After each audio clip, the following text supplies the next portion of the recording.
Bitcoin is trading at 26,500, right now trading above the 4-hour EMA ribbon, showing that we are in a uptrend on the 4-hour time frame. But in the longer term time frame, is Bitcoin looking all too bullish, or are we still going to see lower levels? Guys, I would say not much have changed, and I'm still sticking to my thesis that I think that September, October eventually will be bearish, and I got my reasons for that. I explained that very clearly in yesterday's video, but we shouldn't ignore it on the shorter term time frame. Right here on the 4-hour time frame, we are trading above the 4-hour EMA ribbon, and this level is acting as support. As you can see right here, we broke above this level. This level is acting as support. We bounced already 2 times from it, and as long as we are holding this level, I'm expecting this uptrend to continue and this bounce basically to continue as well.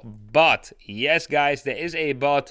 I'm still leaning more to the bearish side because Bitcoin just lost some key levels, and I also see right now already in this bounce that the relative strength index, as you can see right here, is already at the same level as this high right here, roughly at that same level, which is just not really in the price, right? I mean, the price retraced slightly up while the relative strength index retraced way up higher. So that is just something that I think is interesting, because generally when the relative strength index retraces farther than the price, it increases the likelihood that what we are seeing right here is a retracement. And if we look at this, guys, from a 60-day cycle perspective, so let's go to a daily time frame right here.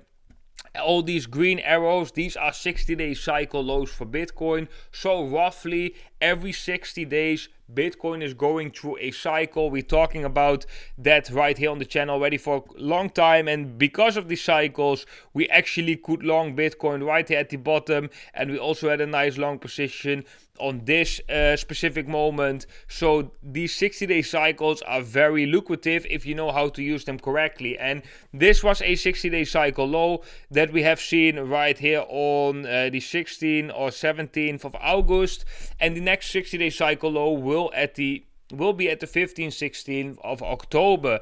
And like I said in my previous videos as well, guys, I think that low will at least be the low of this low, so it will be, in the most bullish case, like a double bottom, but I don't think that's going to be the case, because after setting that first 60-day cycle low, we already surpassed that level right here, kind of, with these 2 candles coming down. So I would say the chances are quite likely that this would be a lower low than the low we have been setting right here, roughly at $25,000. So yeah, guys, although in the shorter term time frame we still can bounce like we actually have been predicting, and we have even shared it over on the level of 25.2k. That is a level where longs get liquidated, so liquidity is being grabbed and we can go up. However, I'm not believing right now. I have to take the standpoint that this is just a rally in a downtrend, and that this is an impulsive move in a downtrend.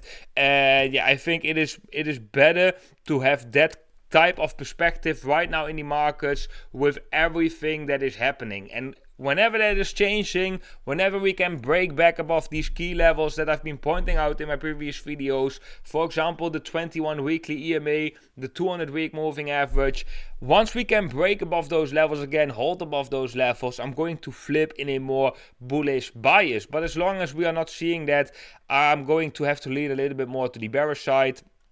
Like I said, I've really changed from the past markets that I have been trading. Most of the time I was always about all in, all out, and if Bitcoin corrected, I will just hold through it because I have time, I have patience.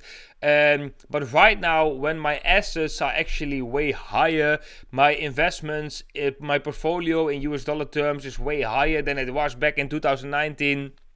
So right now I'm a little bit more cautious with that.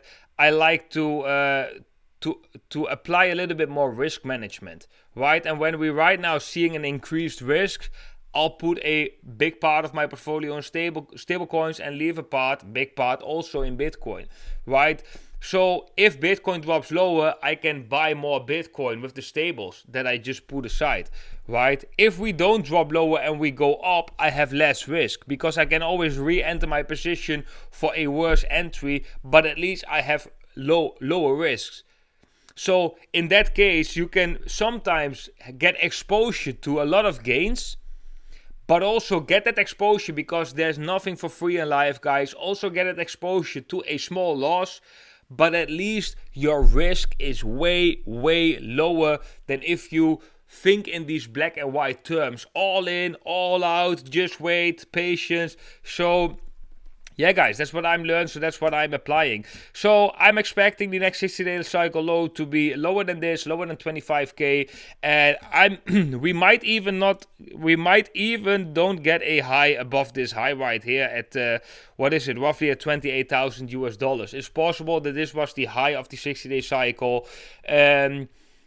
Definitely possible. Guys, when we have a look at the Fear and Greed Index right now, that number is on 43, so we're still not really in bullish territory, right? It would be nice to see this level coming up a little bit over on Will Portal, so we can see that people are becoming more and more bullish again, and that is the moment that the price actually can come down again. So guys, levels to watch in Bitcoin, of course, to the downside is 26.450. That is the Fibonacci level right here. That would align also with the 4-hour EMA ribbon. Very important. The level above us is at 27,300. That would align with the resistance on the daily time frame, the EMA ribbon. If we can break above that, next levels on the line will be 28,000, and evenly 29,000 is possible and still be in a downtrend, right? We could still come up to 29,000 right here, get rejected from the golden ratio, and still form that lower high, still be in the downtrend. So be careful on what time frame you are looking. And guys, if you are interested in taking the next step into your trading game, learning exactly from step A to Z how to create your own profitable cryptocurrency trading strategy, make sure to check out my cryptocurrency trading course on the blockchaintoday.com. Here you can actually see, if you go to courses, the profitable trader course right here, then there you can see all the contents of the trading course. And this course is basically designed to lead you through all of these steps where you have to go through in order to create your own profitable trading strategy. So we're going to have a look at the theoretics. We are going to have a look at the emotional side. We are going to have a look at the technical side. Then we are going to have a look at the algorithmic side of trading. How can you set certain parameters? How would you make certain decisions? What are invalidations? Which things can you actually use to make certain decisions? And we even have an extra chapter with alternative analysis where we use geometry and stuff like that, which is also very interesting. So yeah, if you're really serious about trading, you want to invest in yourself, make sure to enroll for that cryptocurrency trading course, guys. You can do so with the link down below in the description. Okay guys, that was it for today's video. I hope you all enjoyed it. If so, guys, make sure to leave the thumbs up. That is very much appreciated. Stay connected with me during this bull market. Subscribe, hit the bell icon so you get notified whenever we upload new videos. I wish every single one of you a very, very beautiful day today. And I hope to see every single one of you in the next video.